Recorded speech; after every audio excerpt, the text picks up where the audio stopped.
First of all, I want to welcome you for taking the time to watch this video. One of the things that I like to share is information, and I like for my clients and um, those of us who are learning to learn some things correctly, or some usages that we could have tools for. When you know what the tools are for, you can better use them.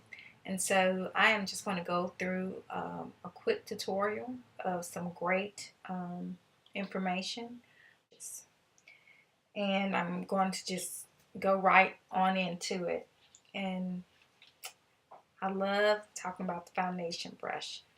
This is a foundation brush, usually used for cream, base, or liquid base foundation. Of course, I also use as a makeup artist, um, especially for TV, I use airbrush makeup, and that's something we may talk about in another video. But for now, I want to talk about this. This is a wonderful tool to use.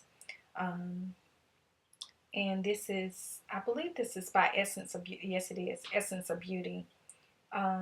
Some people think you have to buy expensive brushes. I do suggest, if you are a makeup artist, to invest in your brushes, because there's nothing worse than having a client and you use a brush that either leaves hair or streaks or some color dye or something like that. And I've witnessed it. Thank God, not with me, but my heart just went out when I saw one of my colleagues and the brush literally was leaving black streaks, and it was just a poor brush. But I don't want to give the indication that um, the brushes have to be expensive. They have to be quality. And I think that's something that we need to focus on, quality. Because there are some dollar brushes that I will not leave at home because they are essential in my kit. But then there are some brushes I just really have to spend the big bucks on because the value of what I do as a profession matters, and I want the quality to be right for the client. But let's start with again with the foundation brush, and something that you can use. You can dampen it just a little, and if you dampen, just squeeze the water out of the bristle. But you just want to dampen, especially if you're using cream foundation. I find that to be easy. Um, this is the concealer part, or it can be used as a smaller place. Like if you want us for a smaller placement of the foundation, you can use this. Say if I was highlighting and putting foundation on my nose, this would be, of course, better than using this. And um, this can be used as a powder brush as well as a foundation brush, and I'm just saying you can just kind of give it that airbrush effect. But it's really used a for your chiseled blush. But I, with makeup artistry, I've learned that whatever works for you. This is a quick tool. If I'm especially if I'm rushing in the morning, I may powder or use my liquid and get it started this way. Um, so I'm going to, and this is another foundation brush. This is a Sigma brush. So wonderful brush. I love it, love it, love it, love it.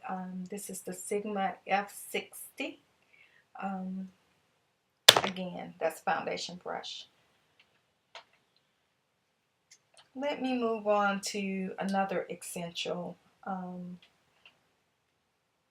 This is eyeshadow brush, and this is Sigma brush as well. This is the E55. And this is, of course, to pack up on your powder. And you pack that brush, the powder on the brush, of course.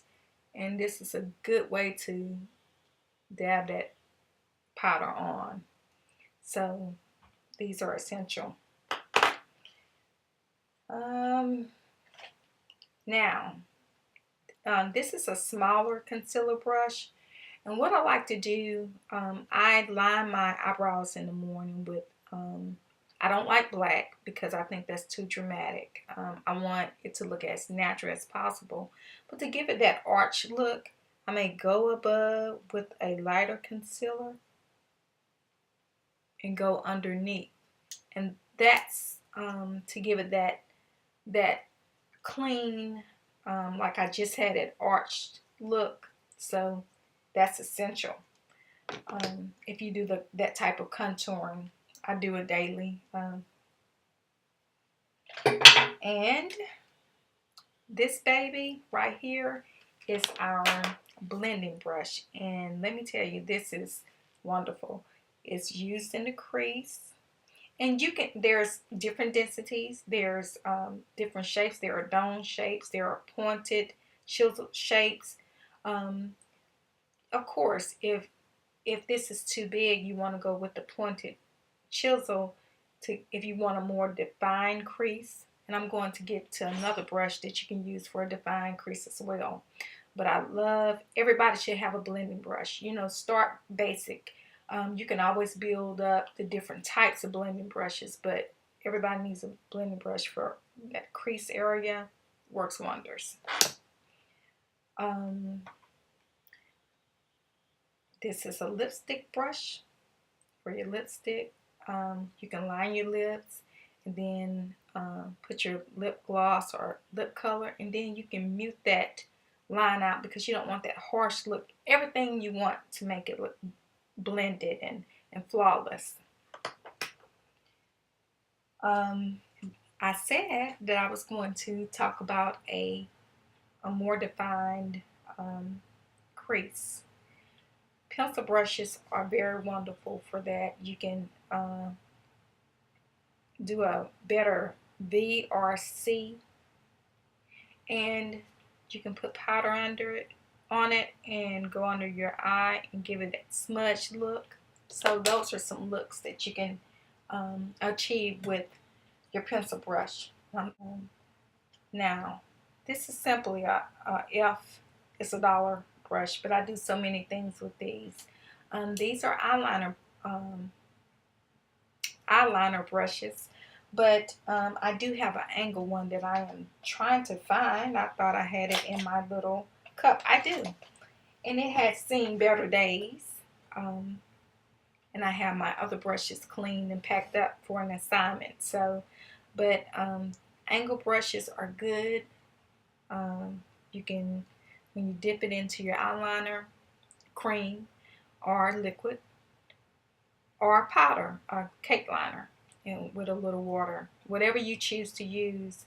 These are wonderful. You can get a perfect angle, and you flip it around and go with the angle, point it this way and go and make your line. These are great too. Some people don't care for the straight eyeliner brushes because that angle just helps. But I've been doing this for a while, so I can basically use both of them. But you preferably want to start with the angle brush. Okay. The stipple brush. This is the dual fiber brush, Sigma. It's the F50, and I use this for like when I'm doing the highlighters, and because it's soft, and you can tell my bronzer has been on there. So just stipple that bronzer right there and give it that perfect pop highlight, and it doesn't over apply. Okay, always.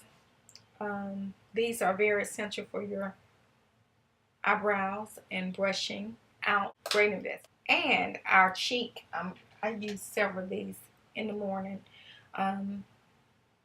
This is I use these for my contours. Some people use the contour brushes that are flat and hard, and that's fine. Like I said, the tools that work for you, use them. I can use either or, but I prefer the angle brush because I can just go right in there and just blend. And I start off with the angle, with the tip, the higher tip going towards the ear. I just come down and I work it in. And my contour color. And I can use the tip for my blush. So those are some good brushes to have. Or, angle brushes. This is a MAC Hello Kitty brush, and this is an angle brush. I think this is a limited, but you can, another eyeshadow brush. This is a Mary Kay brush. I had a set. I used to sell Mary Kay, but there were some brushes that I really liked, and I kept several of them. Really good quality, quality, quality, blending capabilities, and what works best for yourself and your clients if you are a makeup artist. But if you're just doing it for yourself, treat yourself, type of thing.